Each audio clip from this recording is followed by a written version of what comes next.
welcome you to Lowe's Motor Speedway in Concord, North Carolina. NASCAR Sprint Cup Series happy hour. It is stop number 5 in the chase for the NASCAR Sprint Cup. Rain washed out qualifying on Friday, and so now very limited track time. And sometimes, folks, it gets crazy here, but not nearly as wild as it was a week ago in the final laps at Talladega. Tony Stewart has never won at Talladega. It'll be white flag this time by. Keep me informed of what's going on. More than one car behind me here. There's going to be something coming. I can't believe that these DEI cars are going to be satisfied with second and third. Well, that's 15. I'm probably only going to get one shot at this 20. Be ready for it. Here they come. I don't know. Can't pass under the yellow, man. He might have got it right there. Yes, sir. You can pass on the last lap. You can do it on the last lap. Yeah. There ain't no way, man. He's below the yellow line. Where's my official? Awesome, guys. Thank you. Awesome. Just be cool here. We don't know about this yellow line deal. Everybody stay calm. We'll let them declare the winner. They're saying Tony Stewart has won the race. All right, guys. We finally got us one at Talladega. I don't know. I always got told that the rule is if you get forced down there, then you're the winner of the race. On the last lap, anything goes. I knew with 3 DEI cars behind me, it was going to be tough to hold on, but he got a good run. Just had to try to protect at the end. Tony Stewart snapped a 43-race winless streak with that victory at Talladega, and now is set to try to get it done here at Lowe's Motor Speedway. He won both on the track and in the point standings, gaining 4 positions up to 7th spot. Here are the standings, only less than 100 points separating the top 4. Jimmie Johnson has a 72-point lead over Carl Edwards. Now, Clint Bowyer is 5th in the point standings, having gained a couple of spots with that finish at Talladega, but he's had some issues here at Lowe's Motor Speedway. Here's his car in the garage area. They back in, looking at some damage, and here's what happened to him just moments ago on the racetrack. He just pulled out on the racetrack and had not made a full lap. Been struggling with this car with the splitter hitting the ground, and looks like they don't have it fixed yet. And Clint gets into the fence up there in turn 2. Does quite a bit of damage to the right side. Shannon? Well, Doc, Clint Bowyer had just said that the splitter was hitting the ground several times. He said the car was very loose at the end of last practice, and of course he went out. He has major right side damage. The team right now, they're just assessing the car. They're trying to figure out if they can get it fixed and not go to the backup car. This is the same car that Clint Bowyer had at Kansas earlier this season, and he finished 12th there. So certainly a disappointing start to this final practice for Clint Bowyer and this 07 team. Currently 5th in the point standings, survived last week at Talladega and was really looking for a good race here this weekend.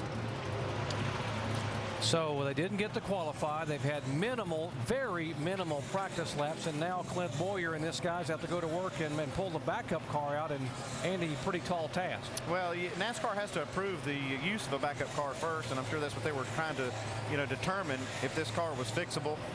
We saw the guys looking like they were getting the backup car out and getting it ready, but that'll actually hurt their practice time even more by having to go to a backup car.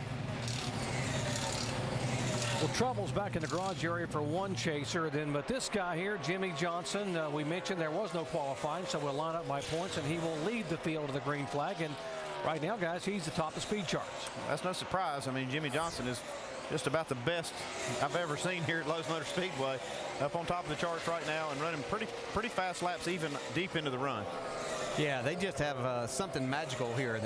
Jimmie Johnson loves this racetrack, and I think checking out kind of kicks everything into a second gear, so to speak, for these guys whenever they show up at this racetrack. Let's check in with Mike Massaro. And of course, you got to focus on the guys chasing Jimmie Johnson right now, and that, of course, being Greg Biffle and Carl Edwards. You know, before the chase began, Greg Biffle said he had to prepare himself both physically and mentally for the chase. And after walking away from that hard crash a week ago in Talladega, basically unscathed, he's passed the physical test. But what about the mental fortitude? Does he have it to come back from that point setback? He and Edwards now both more than 70 points behind Johnson. Well, I spoke with Greg Biffle's crew chief, Greg Irwin, before this practice began. He said during the first practice, they were really tight. Their focus right now will be on getting that car to turn in the center. Basically the same complaint for Carl Edwards and that team. They made 2 runs in the first practice. They stopped after the second run, trying to free him up. But Carl said that made the car even tighter than it was during the first run. That's their concentration right now. They need to get through these corners, Doc, because as you know, if you're tight here, this track can certainly reach out and bite you. Biffle and Edwards, two of the 7 chasers that finished 20th or worse at Talladega, part of the big one there with just 14 laps to go. One of the quick cars on the track here is not a chaser, but it is a Roush Fenway driver, Jamie McMurray. He's made a lot of noise already this weekend. Set on the pole for the Nationwide Series race by quite a bit. Here he is now in the top 3 in happy hour. He's got something going on here at Charlotte. This is where he won his first race. Yeah, sure did, and a racetrack that he really likes. And you know, this race team's been showing some signs of improvement here in the latter stages of this season. Had a great car at Dover before he got in an accident, so nice to see Jamie running fast. The 18 car of Kyle Busch. See the pink color on the paint job. See about 3 or 4 different cars here on the racetrack that have some pink coloration. This one not only talking about M&Ms, but a very special month. Yeah, very special month. Breast Cancer Awareness, the Susan G. Komen Breast Cancer Foundation. A number of these teams are honoring that and making everyone aware. And not that we're not always aware, but it's great to see these race teams get involved and these sponsors get involved for such a great cause. Led 61 laps here back in May, and he has yet to get his first win here at Lowe's Motor Speedway. Now, Jeff Gordon is a 5-time winner here at Lowe's Motor Speedway, including his very first victory in 1994. In fact, his last win in NASCAR Sprint Cup competition came 1 year ago here in this October race. You know, and the time's running out for this 2014 to get a win before this season's out. This would be a great place for Jeff to do that. I'm sure they're putting everything they have into this weekend. Yeah, they are. And, you know, every driver and team goes through this. We've seen all the great drivers that have come through this series go through the same things. But I really didn't think that we would see Jeff Gordon get this deep in the season without having won a race.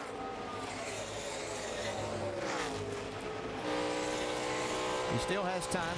We've seen some signs of where these guys are making improvements. You know, the worst thing about them is they don't have any racing luck. And that, when you have that, you know, going against you, it makes it kind of difficult. Hey, look at these top 10s and top 5 finishes. I mean, 10 top 5s. He has been in position to win some races this year. A 35-race winless streak for Jeff Gordon. But the good news for Jeff is he comes back to the track where he's had so much success as we turn back the clock and remember what happened here 1 year ago. October 2007, Jeff Gordon was the man. Had to dodge some bullets on the racetrack. Ryan Newman spinning car, but when the checkered flag was waving, it was Jeff Gordon that was declared the winner.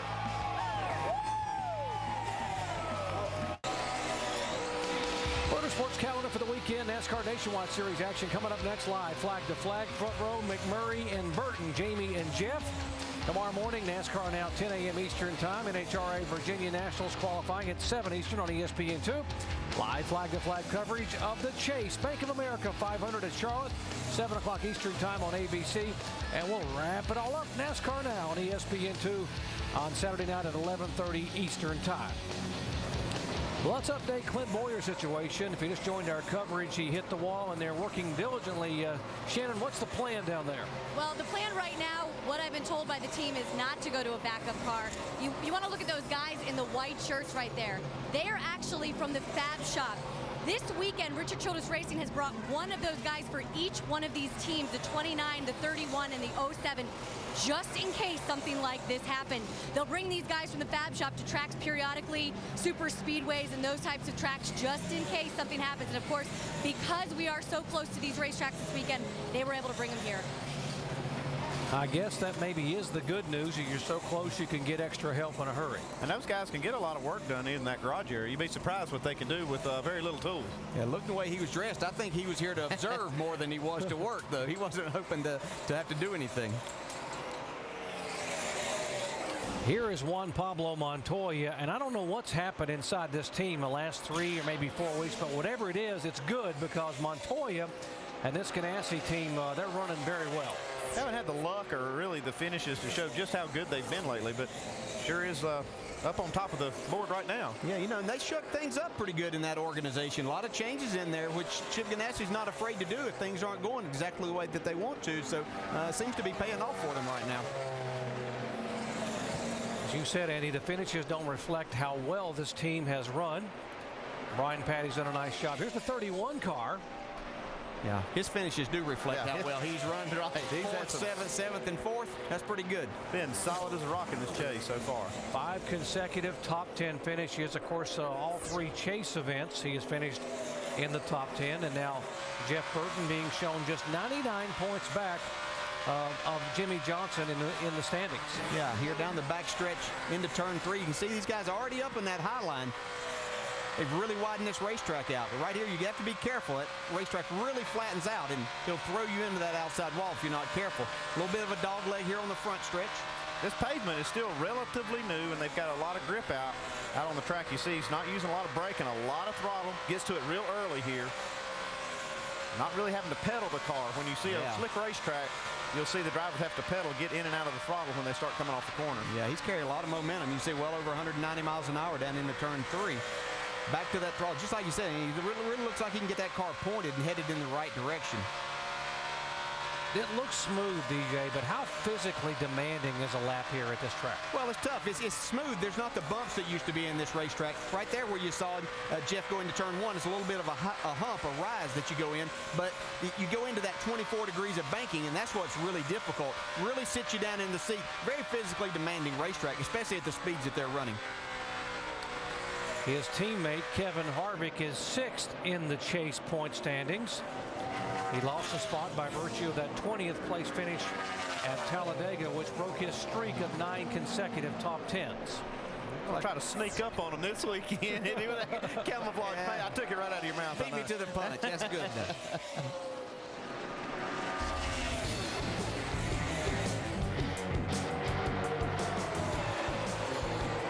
This last week at Talladega, and watch how at 190 miles an hour, is still trying to figure out how he didn't hit anything or get hit by somebody. Well, it was on purpose. He drove that car all the way through that spin. He stayed in the throttle and kept it down off the racetrack. Did a great job not to get into a wreck at that point. Yeah, that was fantastic. Unfortunately, he didn't have quite that much luck in the next accident. Yeah, the next one got him, but Kevin Harvick is an excellent race car driver, and he's got a knack for staying out of those kind of wrecks.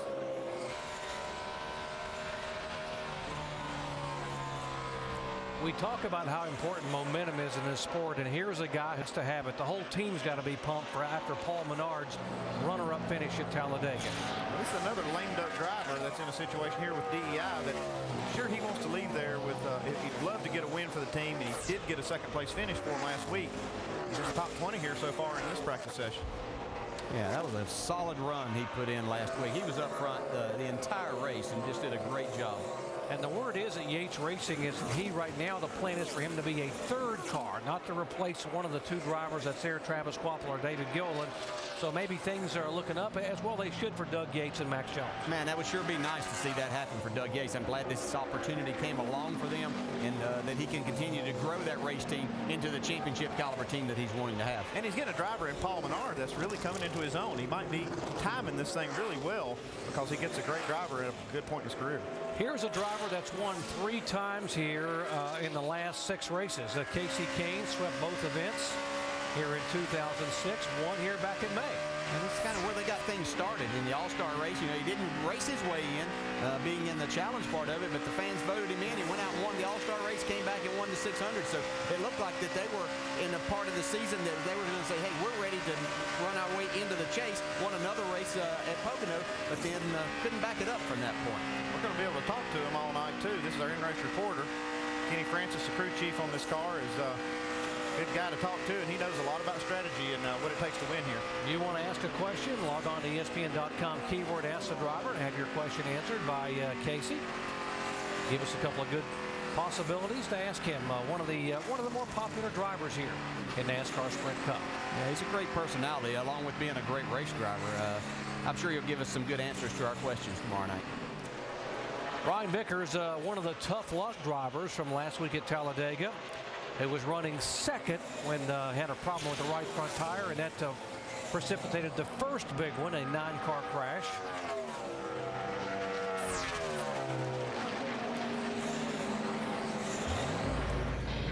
This was what happened. Now watch right side of your screen. Right front just explodes on the 83. Oh, what the worst possible place that could be is right in the middle of the tri-oval at the front of the field, right front tire. Takes out a ton of cars right here. Yeah, that's that's what happens. 1 second you're battling to take the lead of the race, and next minute you know you've got a torn up race car along with a number of others. He also crashed his Nationwide Series car today in qualifying. Went into turn 1, lost control of it, and got in the fence pretty hard. A little work being done on the 18 car, Mike. Yeah, Doc, it looks like Kyle Busch may have slapped the outside wall. It appears, though, that it may only be cosmetic damage on the right rear quarter panel. They're banging out the dents and trying to repair that, but it doesn't look like there's much suspension damage. It doesn't look like they're going to work on anything underneath the car as far as springs or shocks or what have you, but it just looks like body damage. So he may have dodged a bullet here, so to speak. Well, they'll get that back. I don't know if they make pink tape, but they'll get something on there pink to go with that. It amazes me just how durable these cars are. You know, the other car was a lot more fragile. The old car was. You touch something and you had to change the suspension parts and rear end houses. This car here is a tank, man. You can hit just about anything and keep going. You know, another car, the old car too, Andy, those things were getting so out of kilter, you might say, with the rear ends over. If you hit something with it, I mean, it just messed up everything, aerodynamics and everything. So these, as you said, are a lot more durable. They can fix that and go on about their business. And no surprise that Jimmy Johnson is the fastest on the racetrack. No surprise there that Carl Edwards and McMurray there. How about Juan Pablo Montoya once again? Very quick if they can just figure a way to make it to the end with that kind of speed and translate it into a top 5 finish. Back with more in a moment.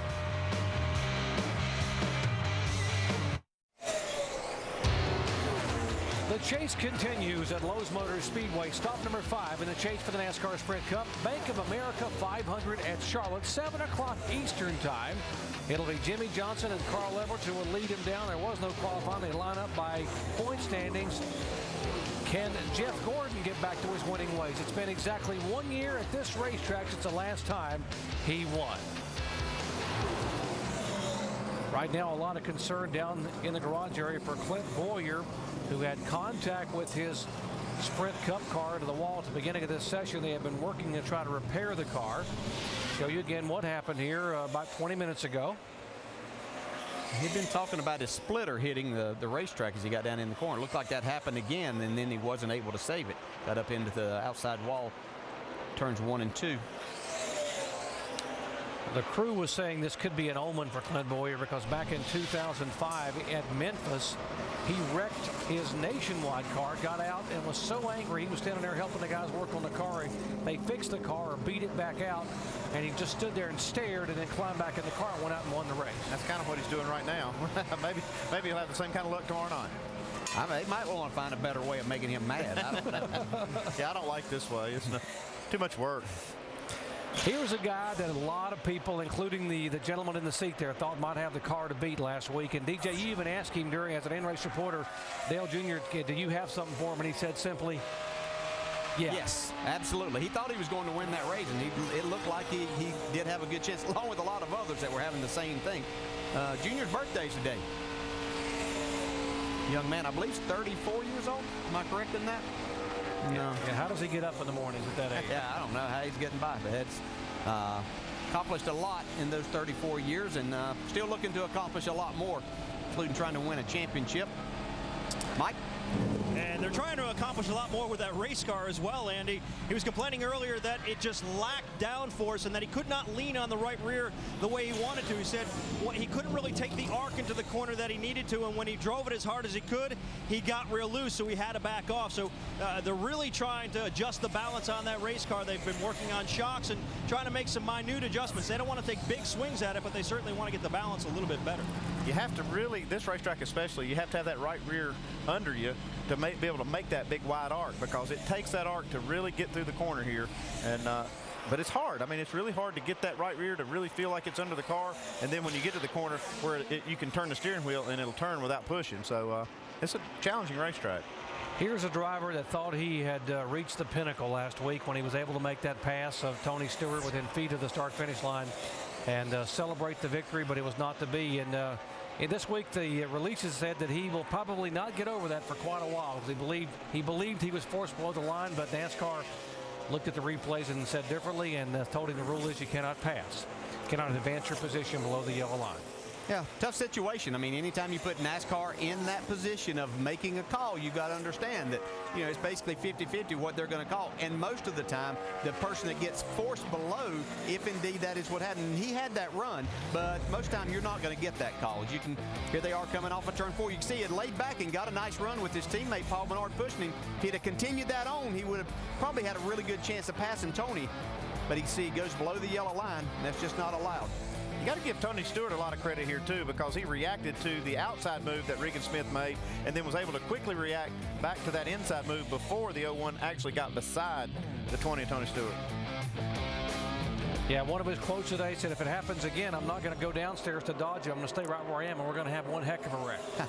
Well, yeah, and that's a position that they put themselves in, too. So, you know, you got to handle it the best way. He knows now that the way to do it's not going below that yellow line. And here is the winner from last week, Tony Stewart. 11 top 10 finishes here. His one victory came in this race back in 2003. His lap times in these longer runs looks as good as anybody on the racetrack. He did this at Kansas also, though. We thought he had the car to beat in practice, but it didn't seem to carry over to race day. Tony Stewart has struggled a bit in the early part of the chase, but now getting some momentum back and getting that big win at Talladega, without a doubt, Tony Stewart is a threat.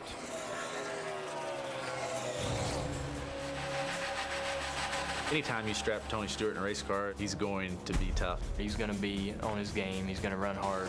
Tony never backs down from a challenge. Waiting for someone to challenge Tony. As Stewart leads for the final time. He doesn't really care who's around him or what is going to happen afterwards. He just wants to go out and try to win the race. 20 is the winner. The 20 is the winner. Hell yeah! He comes on at the end. We've seen it in years past. And I don't think this year will be any exception. Momentum means a lot. If you look at the tracks coming up, 4 of the final 6 races, including the one tomorrow night, are on 1.5-mile racetracks. Tony Stewart has 6 wins at those tracks. So if he continues to carry the momentum, he could climb back in this thing. The question is, he's going to have some help. He's got a long way to go. He's got a lot of points to make up, but momentum's worth a lot. These tracks are great racetracks for Tony. I remember Homestead. He owned that racetrack for a few years. And look at Denny Hamlin. He does not have a win at any of those tracks, and he is on the racetrack here coming off what was a very, very hard hit at Talladega a week ago. It was lap 99 at Talladega, and Hamlin was the leader entering turn 1. See the right front tire, let's go there. Just lucky nobody was on the outside of it. Of course, he probably wished that because that was a hard hit, but I can't tell you just what a trooper this guy is to come back here after taking a hit like that all week. I know he's been going through therapy and doing everything he can to get ready to this. He chose not to run tonight and just getting himself prepared for the race tomorrow night. Yeah, they have put Dave Blaney in the car to race here for the nationwide event tonight. I have seen some drivers that get hurt take a lick like that and come back and actually, you know, perform better than they have in the previous races. I don't know what it is, whether it's adrenaline or what, but injured drivers seem to be able to achieve some great things, and that might just be the case here for Denny Hamlin. Let's see if injured cars can achieve some great things for Clint Bowyer. Okay, let's give this another shot, Clint. Got to make sure that they got that splitter up plenty far before we went back out there. We don't want that happening again. And I'm sure I'm not telling them anything. They're a lot smarter than I am, but sometimes you just got to give these cars an attitude adjustment. Clint just popped that thing against the wall and said, "Okay, now we're gonna start doing it right." There's Gil Martin, the crew chief, up on top of the truck, and Mike Dillon up high. He's kind of watching what's going on here.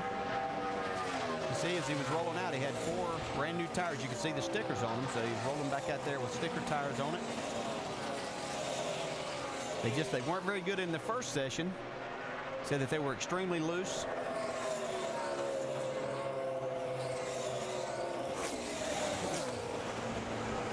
The 10 car, there's the car that's been driven by Patrick Carpentier for much of the year, the car that Patrick sat on the pole with in New Hampshire and had 5 top 10 starts. Well, Patrick is gone. They have put Mike Wallace in the car. Andy, a disagreement after Patrick did not qualify at Talladega, him and the crew chief. Now, I don't understand that at all, because Talladega is the one racetrack that the driver really has the least amount of input or or let's just say credit or blame for the success of a qualifying lap, because all you do is just hold the throttle wide open, drive it around the racetrack, and there's so very, very little that a driver can do to affect the lap time.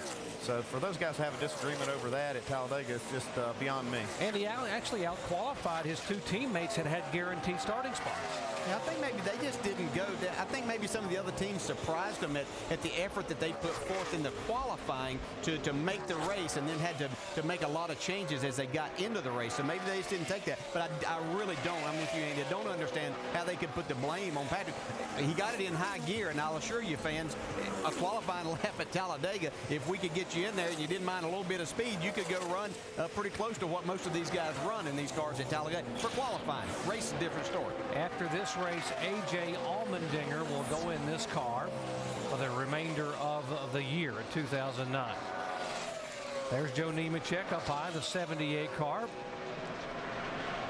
These guys are back in 36th and 38th as far as the speed charts go. Their lap time's really not that bad right now as far as having some laps on their tires. You can see two different grooves that they're using. Mike Wallace in the 10 car on the very bottom of the racetrack. Joe Nemechek up towards the top.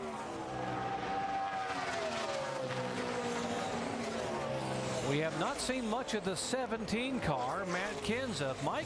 And there's a reason for that, Doc. They've been in the garage for a good 15, maybe close to 20 minutes, really working on the setup of this race car. They've had it up on the scales twice. They've made dramatic changes with shocks and springs. I spoke with Matt Kenseth to ask him what they've been challenged with the most, and he pretty much summarized it by saying this: a little bit of everything. They're not happy at all with the race car. At the conclusion of the first practice, Matt Kenseth said it just does not drive very well. We've hurt the front and rear grip of this race car. You look at the speed charts, they're 16th, and their best lap was the first one out there. So obviously it's been a downhill battle so far for this team, and they're looking to improve. Finally pulling out of the garage, heading back out of the racetrack, but they were in here a very long time. Sam Hornish has had hard contact with the wall that happened over in turn 2 just a moment ago.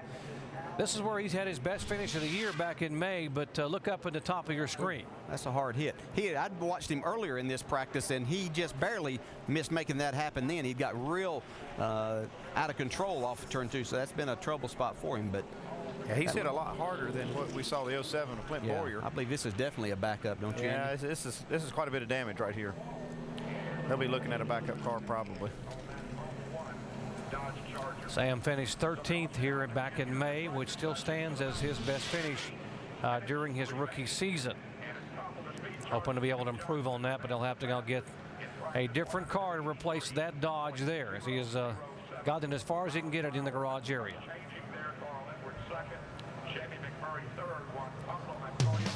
NASCAR Sprint Cup Happy Hour ongoing. Back with more coverage from Lowe's Motor Speedway here in Concord, North Carolina in just a moment.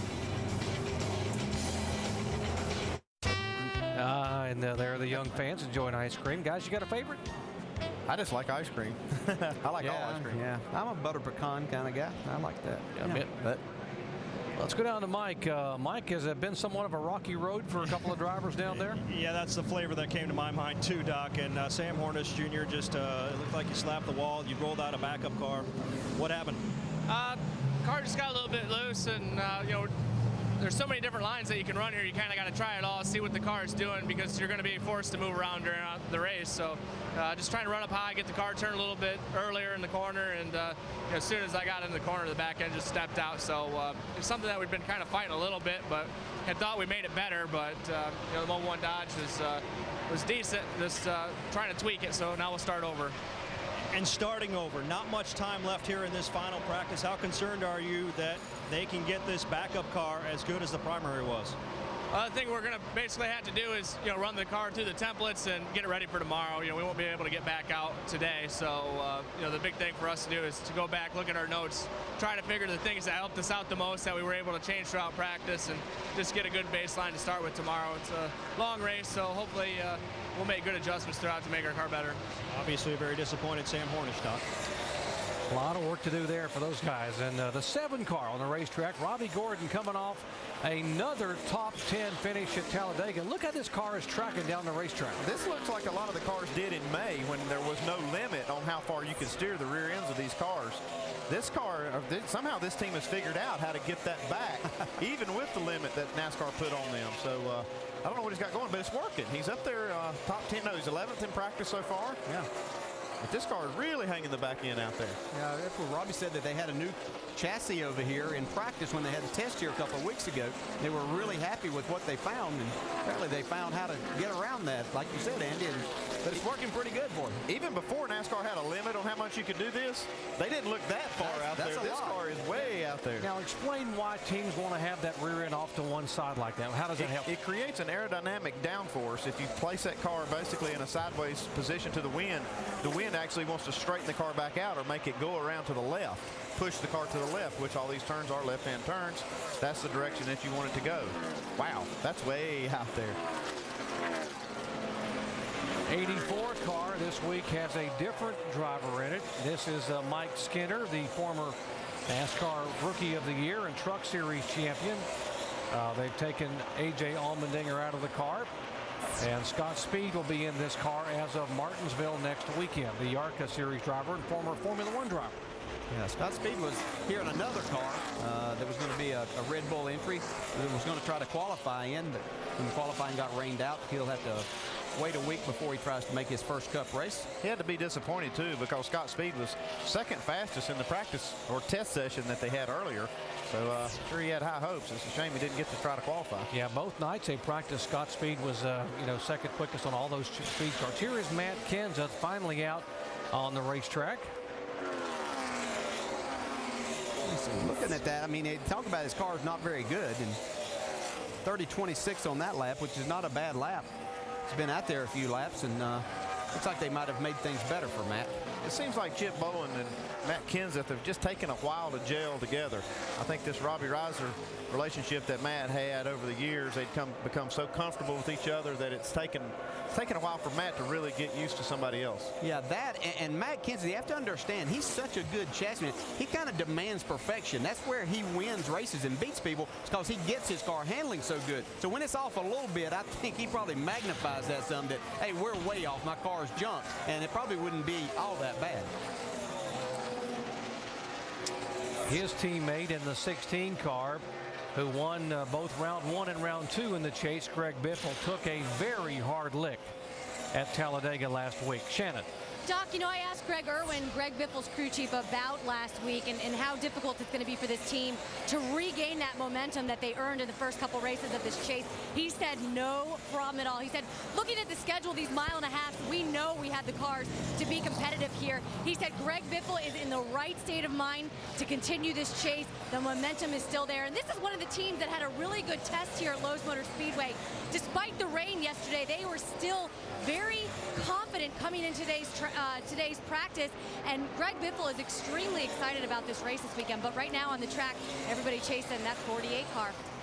Shannon, the word is that Biffle may be very sore, bruised from that hard impacting, as you might expect at Talladega last week. And DJ, if that is the case, how tough will this be on him for 500 miles tomorrow night? Well, Greg's a tough person, first off, and he's in good shape, and so that'll help him get through this. But the understanding is he is pretty sore. Tough racetrack, though, very physically demanding here. With the speeds that you carry down into the corner, really sits you down in the seat and throws you over to the right as you exit the corners, because it flattens out so quick. We can see right here the crash last week.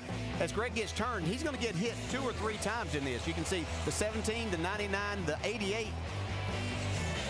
So a couple hard hits along with getting into the wall hard. So it's going to take its toll on you. Go with the onboard camera here. See Carl Edwards on his bumper. Greg gets a little loose and Carl taps him. Hard hit right there.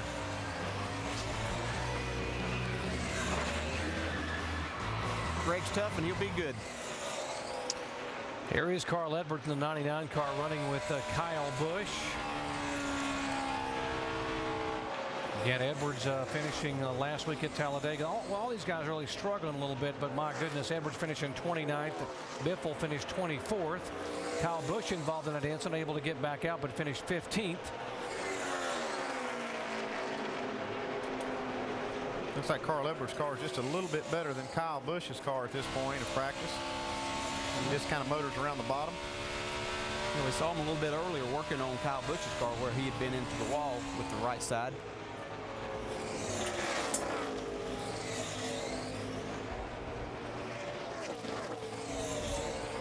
There is the 43 car, and it is the Cheerios car for Bobby Labonte and Petty Enterprises, but they have painted the car up because of, as we mentioned before, that's one of 3 cars out here that have pink paint jobs, trying to draw awareness to Breast Cancer Awareness Month.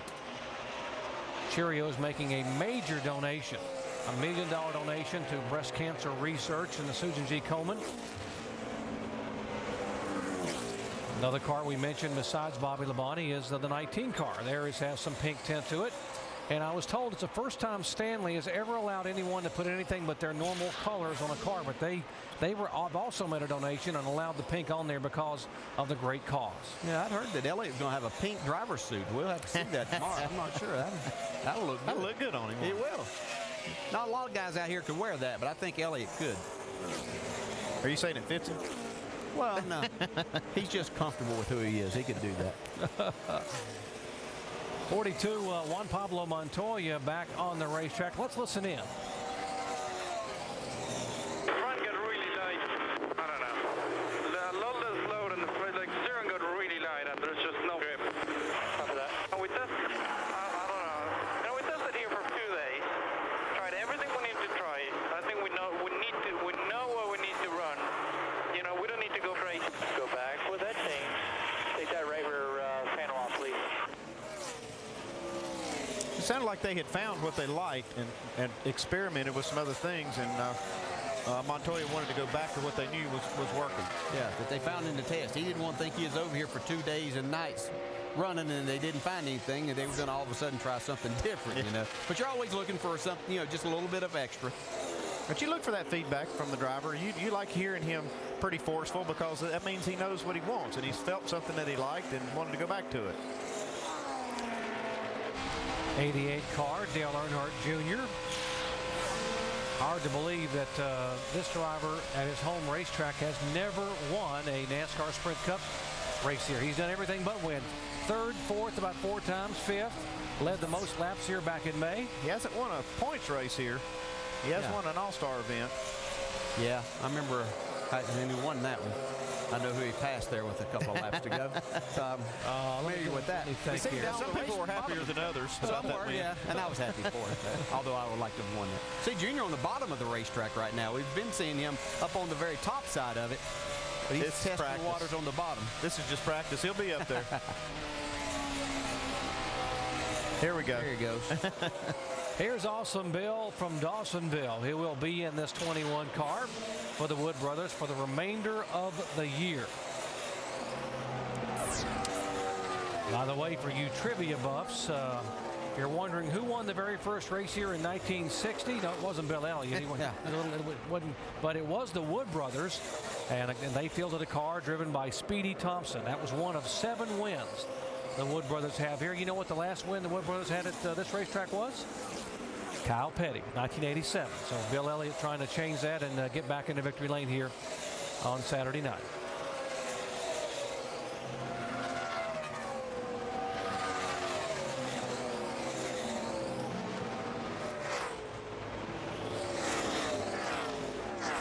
About 10 minutes ago, the 48 car went back in the garage area. Actually, they were on pit road. He turned around, went back up pit road to go to the garage, and now has finally come back out onto the track. Yeah, it was like they forgot to do something or change their mind at the last minute because he did pull out on pit road, and then we looked up, he's going the wrong way on pit road, going back to the garage area. I think Chad probably just had enough time to think about something else. He doesn't like to waste time. He didn't want him just sitting on pit road. We could be doing something in the car. And anyway, they came in to make some changes and back out here to test those as we get closer to the time that they'll actually be racing when they get started tomorrow night. 29.92 last lap. That's an extremely fast lap for this deep into the session. Wow. See the sparks flying. He's got that car arcing through the corner. Jimmy Johnson will make his 250th career start here Saturday night. He made his very first ever NASCAR Sprint Cup start here in October of 2001, so 7 years ago. He's made the most of all 249 of them to this point, I'll tell you what.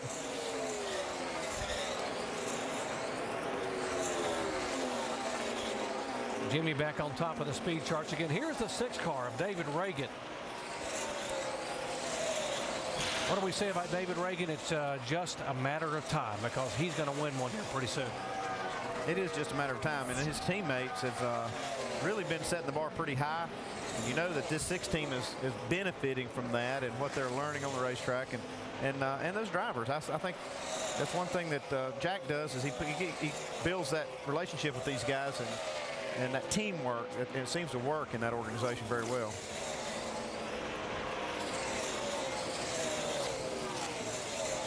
'41 car on the racetrack, Reed Sorensen. He has a 4th place finish here back in the spring of 2007. His best finish thus far this year was 5th in the season opener at Daytona. Reed will be moving from this race team over to Gillette Evernham Motorsports beginning of next year, but I know he'd like to have a good run here on Saturday night, but they've struggled quite a bit for the entire year. A lot of lame duck situations out there in the garage area at this point in the season, and this 41 team has not really been one of the guys, the teams that have really risen up and done well in that situation. They kind of struggled a little bit really all year. We saw Tony Stewart in his lame duck situation win last week, so it can be done. Yeah, these guys are still giving it all they've got. There's Kenny Schrader in that 96 car working underneath Reed Sorensen. Joey Logano was actually scheduled to be in this car after driving 2 events at New Hampshire and Kansas City, but they decided to hold Joey out and let him run. I think he's going to run the Atlanta race in a 0-2 car, Joe Gibbs car, and they put the veteran Kenny Schrader, sort of a combination for both to be able to help this team, Hall of Fame racing, and also because Kenny's experience will be valuable in helping getting these guys dialed in as well.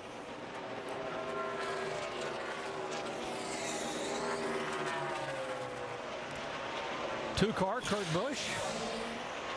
And he will come down and make the last couple of laps as they wave the red and black flag here, saying that this final session is over. Yeah, Kurt and his team, Penske Racing, had some new engine stuff that they're working on, and they tried a couple of weeks ago, but they really didn't have their car dialed in to see exactly how that was working for them. He's up in the 16th spot here on the speed charts in this final practice session. All the discussion going on there in the garage area, and Andy, you've been a part of those, and DJ as well. You go out and you do all this practice. It boggled my mind when I was down there for many years watching and listening how many times you guys would do all this practicing on the racetrack, and then you go back and talk about it and then change things the night before for race day. That's a good comment, because what happens during practice, it's frantic. You're trying to change a lot of things. You got very limited amount of time and track time. You want to get out there, so you throw a lot of things at the race car. Some work, some don't. You don't have time sometimes to take things off that don't work. You go to the next thing. So then you come in the garage and you talk about it. You can actually, motors shut off. You got a little time, and everybody can sit there and talk calmly, and you can actually figure out what really worked and what didn't. Let's see what worked for Carl Edwards. We head down there to Shannon Spade. Well, Carl Edwards, 49 laps in this practice session. We were just talking about the car. Did you guys find what you were looking for today? Close. We're close, but Bob and the guys have been doing a great job. This Aflac Fusion is pretty good. Greg, we keep talking about his test here, but they were unbelievable. And Bob went back and did a lot of homework and came with a really fast car, so it's good. Jimmy's real fast too. Greg's real fast. Looks like Tony's real fast, so it's going to be interesting, but I feel like we got a good horse there. Now, you said you're close. What do you feel that you still need to work on in order to get to victory lane on Saturday night? Just a couple spots on the track where the thing won't do exactly what I want it to do. He's giving up all the secrets, isn't he? Well, yeah, Bob's going to work on it, though. I think it'll be good. Just trust me. It's not quite right, All right, in 7 starts, Carl Edwards has 7 top 15 finishes, no DNFs here at Lowe's Motor Speedway.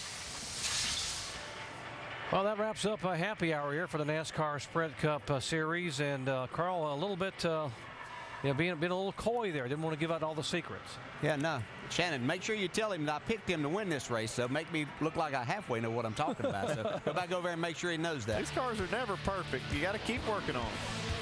No pressure here at the happy hour speeds, and the laps they turn. You see Jimmy still atop the charts.